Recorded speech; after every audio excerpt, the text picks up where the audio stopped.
Yes, my lovely Lego people. Welcome back to Dare to Droid, the quest for separatist droid completion. This is episode 2, where we're focusing on the B1s of the Lego world. As you can see from my episode 1 picks, the army's looking weak, it's looking bleak. It needs a little bit of spice, a bit of colour. At the end of the day, this army is going to be a display piece, so I do want to brighten it up. I've done this by adding 4 new variants of B1 droid to join up with the blank ones, which I'm now going to refer to them as the blankers. Now let's start off with these security droids, released in 2007, so 18 years ago, which some of you viewers have probably just said, what, 18 years? Feels like yesterday these boys were in sets, but a mandatory addition to the army and the completionist quest. There are sub-variants of these security droids, but these are the first of the Dare to Droid series. Following the security droids is a droid I've actually already got, but in order to be a completionist, you gotta catch them all, as they say. This variant of the pilot droid only differs very slightly. It's a beautiful blue colour, but this variant doesn't have the chest badge that the more modern one does. This one was released in 2011 and a very warm welcome to this pilot to the army. Now this pilot isn't one of the oldest models. This one was released in 2011, making it 14 years old. It did only appear in 2 sets, however, so it might not be in many people's current collection.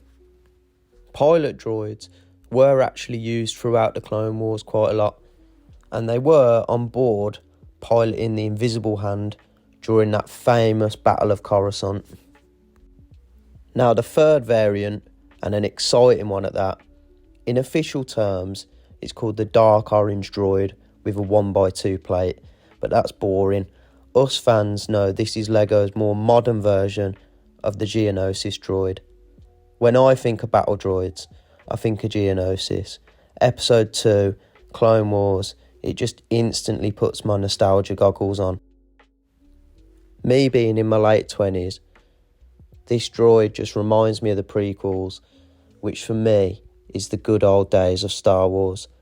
I am actually an Empire Strikes Back fan, I always think that's number 1, but the prequels for me, it just hits home a little bit more. Now this droid is found in an episode 2 set, the Corporate Alliance tank droid, which is home at that famous Jango fig. This is just a stunning colourway and a really nice way of brightening the lineup up and adding that little bit of extra pop. But this is where it could cause a little bit of controversy.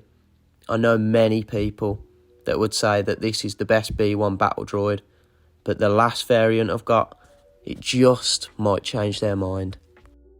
The last variant is no doubt my favourite of all time, the undisputed GOAT of the B1 battle droids, and its price tag proves that point. The Geonosis battle droid from 2003 in a stunning sand red. 2003? Wow, now that makes this droid 22 years old. You can't think of OG Lego Star Wars without thinking about the sand red Geonosis battle droids. For me, Lego went the wrong route by not paying homage to this colourway and changing it to that dark orange in 2013, 10 years later. But I do suppose it comes down to the fact that the sand red was only ever made into 39 different parts, which is just insanely low numbers. I think that's why this droid is so rare. Not only that, the 1x2 plate on his back is just as rare. I couldn't manage to find one in a new condition on Bricklink or eBay, so I had to settle for the one with the best quality description, and it set me back at about 30 quid. Even playing around with this droid in my hand, it just felt so brittle. I do fear that one day it will snap, so I've got to take it real easy, putting it on and off the base plate. So there we have it, That's 4 more variants of droid added to my checklist. It's nowhere near the end game, but that puts my total up to 7 now. So I'm seeing some improvements. This episode was B1 focused, but there's more to the Separatists than B1 battle droids, which you're going to find out in episode 3. Now, I've got many plans for this series. I know it's a droid completionist series, but there's so much more to accomplish. I've got old sets on my radar, as well as dabbling into rebrickable along the line. Now, if that is something you'd enjoy, please feel free to drop a comment, maybe what you want to see next. It'd be a big help for me and my series. Now, if you have made it this far, I just want to say thank you very much for tuning in.